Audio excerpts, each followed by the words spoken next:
Somewhere there's a teenager who will one day be sitting in that chair and this chair and be speaking of ranking members and chairs and be sitting on the dais, and she or he is our future leader.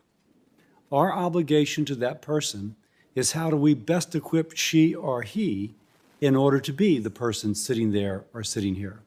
Of course, I hope they're all Republicans, but maybe you can only hope for so much.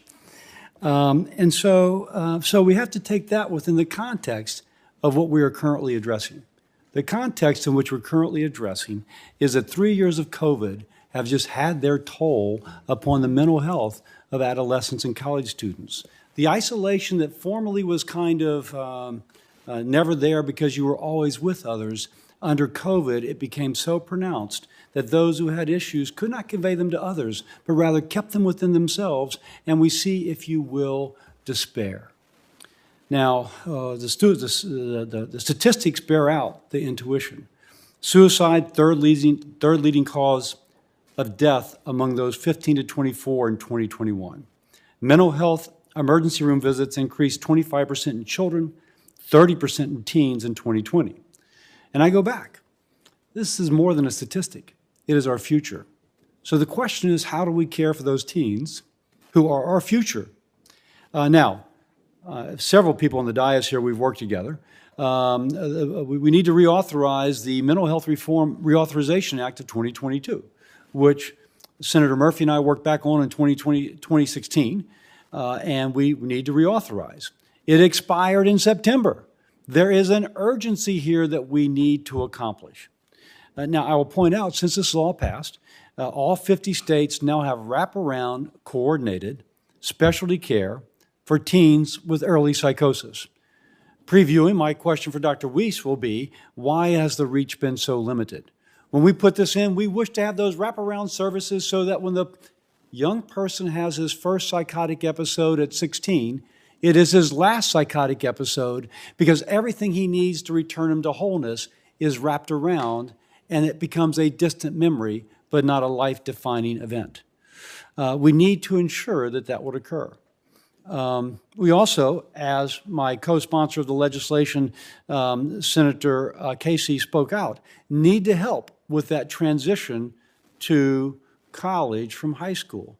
And again, the Mental Health Reform Reauthorization Act of 2022 can help achieve this. Now, we have had success on, aside from the bill I just talked about, recent success addressing mental health issues. In response to the Uvalde shooting, there are resources that are put in that response bill, which are for troubled youth at risk of suicide, at risk of addiction, of harming others, and other mental health issues that would be in high schools. We have increased access to mental health and crisis intervention services, telemental health, and in-school mental health services.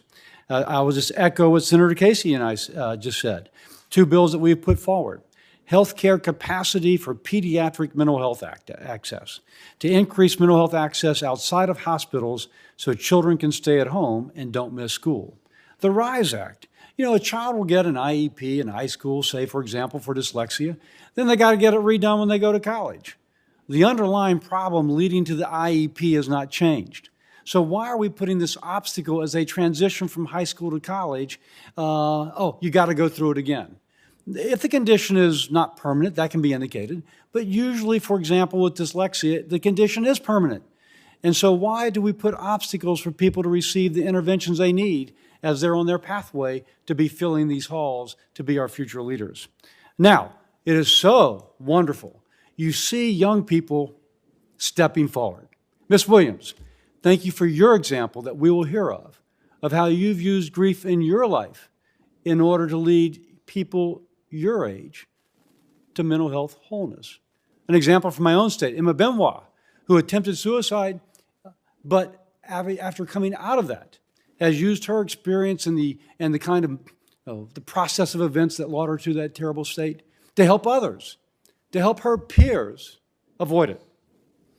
And that's the way our democracy works, in which it's not just the folks on this dais helping those younger people who are our future leaders, but those younger people providing leadership in of themselves so that they help prepare themselves to be our future leader. With that, I yield. Thank you, Ranking Member Cassidy. Now we'll turn to our witness introductions. I'll provide several, and Ranking Member Cassidy will provide some as well. Our first witness is Dr. Sharon Hoover. Dr. Hoover is a licensed clinical psychologist and professor at the University of Maryland School of Medicine, Division of Child and Adult Psychiatry. Dr. Hoover is also the co-director of the National Center for School Mental Health and the director of the National Child Traumatic Stress Network's Center for Safe, Supportive Schools. And we want to thank Dr. Hoover for being here. Maybe hadn't had to travel as long as some of the others. We're grateful she could be with us to bring her expertise. For our second and third witnesses, I'll turn to Ranking Member Cassidy. I get to introduce two people today, two folks from Louisiana. I'll begin with Dr. Curtis Wright. Dr. Wright is the Vice President for Student Affairs at Xavier University in New Orleans. He oversees numerous programs dedicated to improving student life, including education, wellness, campus safety, and athletics. Before joining Xavier, Dr. Wright served as the Dean of Campus Life at Wagner College in New York City and oversaw multicultural affairs at New York University and in-residence education at the University of Arkansas at Little Rock. Dr. Wright earned his BA in Sociology, a Master's of Education in Adult Education from the University of Arkansas, and a doctorate in Higher Education Management from the University of Pennsylvania. Dr. Wright's experience will allow him to speak with a wealth of knowledge and experience to us. Thank you. Dr. Ashley Weiss. Dr. Weiss is an associate professor of psychiatry and the director of medical student education and psychiatry at Tulane University School of Medicine. She received her Bachelor's of Science at Loyola University in New Orleans and a Master of Public Health at Tulane.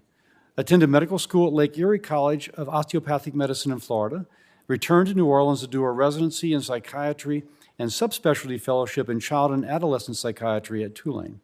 After developing expertise in caring for the young person's mental health during her medical training, Dr. Weiss built the first comprehensive episode psychosis care program in New Orleans called Epic NOLA. She also launched CALM, which is a community education campaign to increase people in Louisiana's awareness about emerging psychosis symptoms and available treatment. In my medical practice, I worked in the same setting as Dr. Weiss, taking care of the uninsured and the chronically mentally ill. They would have, I tell you, benefited from your expertise, Dr. Weiss. So I'm grateful that you are here, and we look forward to hearing how your experience and your education can improve the support for our youth.